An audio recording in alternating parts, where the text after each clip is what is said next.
This channel does not promote any violent, harmful, or illegal activities. All content provided by this channel is meant for an educational purpose only. আচ্ছা, পঞ্চায়েত নির্বাচনে আমরা কত কিছুই দেখেছি, তাই না? আমরা গুলি চলতে দেখেছি, বোমা পড়তে দেখেছি, সংঘর্ষ দেখেছি, রক্ত দেখেছি, মৃত্যু দেখেছি। কোথাও শাসক জিতেছে, কোথাও বিরোধীরা জিতেছে। আর আজকে 1 বছর হয়ে গেল, তারপরেও কিন্তু একটা না একটা অশান্তি চলছেই। পঞ্চায়েতে ক্ষমতার হ্রাস নিয়ে দড়ি টানাটানি চলছে। অবস্থা এমনই যে বিরোধী রাজনৈতিক দলের সঙ্গে নয়, তৃণমূল মারছে তৃণমূলকেই। যেমন হুগলির খানাকুলে আজ সেখানে পঞ্চায়েত সমিতিতে ধুন্ধুমার পরিস্থিতি। মজার ব্যাপারটা কি জানেন? অভিযোগকারী এবং অভিযুক্ত সবাই তৃণমূল কংগ্রেস করে। পঞ্চায়েত ভোটের পর বছর পার হতে চলল, তাও পঞ্চায়েত সমিতির দখল নিয়ে তৃণমূলের অন্দরে ক্ষমতা দখলের লড়াই এখনো চলছে। শাসক দলের দুই গোষ্ঠীর সংঘর্ষ ঘিরে উত্তাল হুগলির খানাকুল 1 পঞ্চায়েত সমিতির অফিস।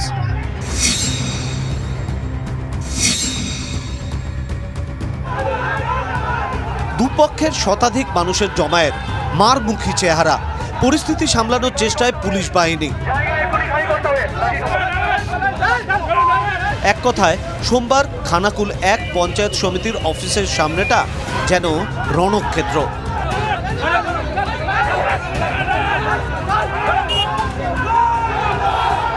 কিন্তু কেন এই পরিস্থিতি? জানা গিয়েছে, পঞ্চায়েত সমিতির বোর্ড গঠনের পর থেকেই তৃণমূলের গোষ্ঠীকন্দল চলছে। একদিকে পূর্ত কর্মাধ্যক্ষ নইমুল হকের গোষ্ঠী, অন্যদিকে খানাকুল 1 নম্বর ব্লক তৃণমূল সভাপতি দীপেন মাইতির গোষ্ঠী। তৃণমূলের দুই গোষ্ঠীর দাপাদাপিতে বারবার অশান্তি বেঁধেছে। কোন্দলের মধ্যেই গত মাসে দুর্নীতির অভিযোগ তুলে ব্লক তৃণমূল সভাপতির অনুগামী বেশ কয়েকজন কর্মাধ্যক্ষ ও সমিতির সদস্য পদত্যাগের ইচ্ছা প্রকাশ করেন। তাতেই পঞ্চায়েত সমিতির স্থায়ী কমিটি ভেঙে যাওয়ার মতো পরিস্থিতি তৈরি হয়। সোমবার এই নিয়ে খানাকুল 1 পঞ্চায়েত সমিতির অফিসে বৈঠককে কেন্দ্র করে সম্মুখ সমরে তৃণমূলের দুই গোষ্ঠী। পূর্ত কর্মাধ্যক্ষ নইমুল হকের লোকজনের বিরুদ্ধে হামলার অভিযোগ। তার দাবি, হামলায় মাথা ফেটেছে খোদ পঞ্চায়েত সমিতির মহিলা সভাপতির। আমাদের স্থায়ী সমিতি থেকে আমরা পদত্যাগ করেছিলাম 22 জন। আমরা আজকে আমাদের হিয়ারিং ডেকেছিল, আর সভাপতি ম্যাডামের মাথা ফাটি দিয়েছে। কেন জোর করে মিটিং করতে দেবে না? দালাল আজ 15 বছর করে খাচ্ছে। মিটিংটাকে বানচাল করার জন্য নহিমুল হক রাঙাই সব করেছে। এসে ছুটে দাদাকে মারছিলেন, আর আমরা আটকাতে আর দিয়ে দাদাকে মারতে যেয়ে সভাপতি ম্যাডামের মাথায় লেগেছে। তারপরেই আমাকে ভয়। আক্রান্ত পঞ্চায়েত সমিতির সভাপতিও রাঙাবাবু, যেটা নইমুল হক, আমাকে নইমুল হক ও চেয়ার নিয়ে মাথা ফাটিয়ে দিয়েছে, মেরেছে, মুখে ঘুষি মেরেছে। আমরা পুলিশের কাছে এফআইআর করেছি যাতে ওনার শাস্তি হয়। উনি একজন পুরুষ মানুষ হয়ে কখনো মহিলার গায়ে হাত দিতে পারেন না। যদিও দলের বিরোধী শিবির হিসেবে পরিচিতরা বলছেন যে সিসিটিভি ফুটেজ সামনে আনা হোক, তাহলে কে করেছে না করেছে পরিষ্কার হয়ে যাবে। আমাদের মহিলাদেরকে ভেতরে অ্যাসাল্ট করে মারে, আমরা বাধ্য হয়ে এখান থেকে বয়কট করেছি। কিন্তু আমি একটা কথা বলতে চাই, যে গণতান্ত্রিকভাবে যে নির্বাচিত জনপ্রতিনিধিরা, তাদেরকে এই জেলার সভাপতি রামেন্দু সিংহ রায়কে ধিক্কার জানাই, যে রামেন্দু সিংহ রায় খানাকুল অশান্ত করার জন্যে যত রকম চক্রান্ত করা যায়, খানাকুলের মহিলাকে মেরে তিনি তার স্বার্থ কায়েম করতে চাইছেন। এখন পঞ্চায়েতে বা পঞ্চায়েত সমিতিতে যে লড়াইটা চলছে, আজকে যে মারামারির ঘটনা ঘটেছে, এটা হচ্ছে তৃণমূলের কিছু নেতার করে খাওয়ার বিষয়। এরকম লড়াই আগামী দিনে আরও অনেক দেখতে পাবেন, সবে তো শুরু। এক সময় দুই দলের সংঘর্ষে পরিস্থিতি হাতের বাইরে চলে যায়। অবস্থা এমনই হয় যে ঘটনাস্থলে যেতে হয় হুগলি গ্রামীণ পুলিশের অতিরিক্ত পুলিশ সুপার, আরামবাগের এসডিপিও সহ উচ্চপদস্থ আধিকারিকদের। পুলিশ বাহিনী ও র্যাফের অপারেশনে ঘণ্টাখানেক পর পরিস্থিতি নিয়ন্ত্রণে আসে। প্রশ্ন হলো, দলের শীর্ষ নেতৃত্ব বারবার নির্দেশ জারি করার পরেও গোষ্ঠীকন্দলে রাশ টানা যাচ্ছে না কেন? সবটাই বখরার অঙ্ক, অভিযোগ বিরোধীদের। তন্ময় বৈরাগীর রিপোর্ট, TV9 বাংলা। খানাকুলের ছবিটা দেখলেন, একদল তৃণমূল কংগ্রেস কর্মী আর একদল তৃণমূল কংগ্রেস কর্মীর দিকে প্রকাশ্য দিবালোকে তেড়ে যাচ্ছে মারার জন্য। আরে এখানে তো তৃণমূল জিতেছে, এখানে তো তৃণমূল ক্ষমতা আছে, এখানে তো তৃণমূল ভোট পেয়েছে। যেখানে তৃণমূল কংগ্রেস ভোট পায়নি, আমজনতা যেখানে কম ভোট দিয়েছে, সেখানে কি অবস্থা জানেন? দেখাবো। তার আগে একটু পিছিয়ে যাই। সাগরদিঘি উপনির্বাচনের পর লক্ষ্মীর ভান্ডারে কোপ পড়ার অভিযোগ উঠেছিল, নিশ্চয়ই মনে আছে আপনাদের। লোকসভা ভোটের পরে একই ট্রেন্ড রয়েছে। গতকাল আমরা দেখিয়েছিলাম কোচবিহারের একজন নেতা, তৃণমূল কংগ্রেস নেতা নিদান দিচ্ছেন, যারা লক্ষ্মীর ভান্ডারের পরও তৃণমূলকে ভোট দেয়নি তাদের নাম কাটতে হবে। ফের একবার সেই কোচবিহার, সেই তৃণমূল কংগ্রেসের অন্য এক নেতা হুঁশিয়ারি দিলেন। ঘাসফুলের নেতা স্পষ্ট নির্দেশ, তৃণমূলকে ভোট না দেওয়া ভোটারদের চিহ্নিত করতে হবে।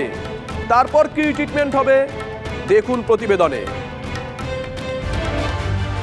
কোচবিহারে কি সবাই দাদার অনুগামী? দাদার কথাই মুখে খইয়ের মতো ফুটছে। দাদা উদয়ন গুহ রাজ্যের উত্তরবঙ্গ উন্নয়ন মন্ত্রী। শহরে ভোট কমে যাওয়ায় শহরাঞ্চলে বরাদ্দ কমিয়ে দেওয়ার ঘোষণা করেছিলেন। লক্ষ্মীর ভান্ডারে কোপ দেওয়ার হুঁশিয়ারিও দিয়েছিলেন। জনপ্রতিনিধিদের হাতে কিছুমাত্র ক্ষমতা দেওয়া হোক, যাতে আমরা দেশের অন্ততপক্ষে এটা রাখতে পারি যে কার লক্ষ্মীর ভান্ডারের প্রয়োজন আছে, কে লক্ষ্মীর ভান্ডার নিয়ে এই কথা বলেন যে কার বাবার টাকা দিন, তাদের একবার দেখিয়ে দিতে চাই কার বাবার টাকা।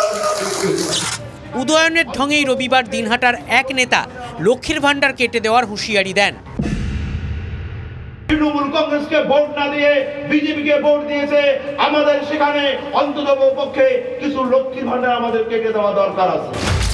এবার দাদাগিরি মাথাভাঙ্গার ব্লক তৃণমূল সভাপতিরও ছিল 21শে জুলাইয়ের প্রস্তুতি সভা।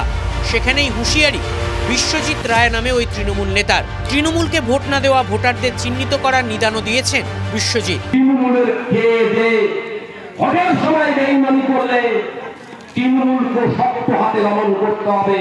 প্রয়োজনে লক্ষ্মীর ভান্ডার বন্ধ করে দিতে হবে, চিহ্নিত করতে হবে এবং চিহ্নিত করে করে সুবিধা প্রদান করতে হবে।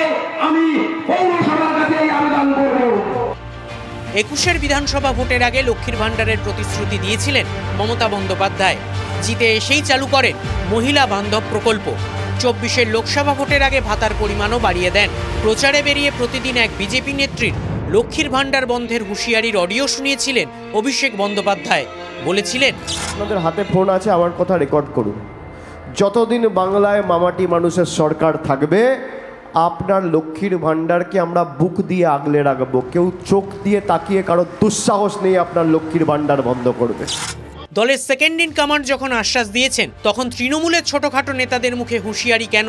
সরব বিরোধীরা। তৃণমূলকে ভোট দেয়নি তাদেরকে লক্ষ্মীর ভান্ডার দেওয়া হবে না, আর এইসব কথা যত বলবে তত মানুষ এদের থেকে দূরে সরে যাবে। তৃণমূলের মানে ঝাড়ে যেমন বাঁশও তেমন হবে, সবাই দেবে। আচ্ছা, যদি আমরা বলি কেন্দ্রীয় সরকার যদি বলে যারা বিজেপিকে ভোট দেয়নি বা তৃণমূল নেতাদের আমরা আধার কার্ড বাতিল করে দেবো, ভোটার কার্ড বাতিল করে দেবো, রেশন কার্ড বাতিল করে দেবো, রেশন বাতিল করে দেবো, সেটাও যেমন শুনতে ভালো লাগে না বা সম্ভব নয়, সেরকম এটাও সম্ভব নয় বা বলাও উচিত নয়। এগুলো কে কি বললো জানি না। মমতা বন্দ্যোপাধ্যায়ের এই উন্নয়নমূলক মানুষের জন্য যে পরিষেবা, সেই পরিষেবাগুলো ডাইরেক্ট গভর্নমেন্ট সার্ভিস, গভর্নমেন্ট থেকে দেওয়া হয় এবং সেগুলো মানুষ দেবে।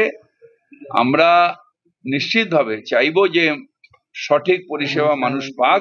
তৃণমূলকে কুৎসিত ভাষায় আক্রমণ করবেন, কন্যাশ্রী থেকে লক্ষ্মীর ভান্ডার, স্বাস্থ্যসাথী থেকে সবুজ সাথী, সেই পরিবারগুলো সব নেবে।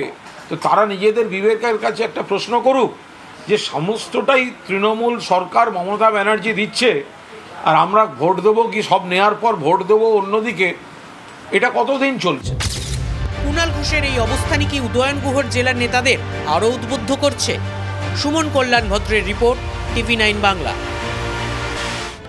এই লক্ষ্মীর ভান্ডার প্রকল্প না মমতা বন্দ্যোপাধ্যায়ের স্বপ্নের প্রকল্প। আমজনতার জন্য তিনি চালু করেছেন, তার মস্তিষ্ক প্রসূত। আর যে তৃণমূল কংগ্রেস নেতারা কথায় কথায় বলছেন লক্ষ্মীর ভান্ডার বন্ধ করে দেবো, তাদের উদ্দেশ্য প্রশ্ন, টাকা কি আপনারা পকেট থেকে দেন? সরকারের থেকে টাকা আসে কোষাগার থেকে।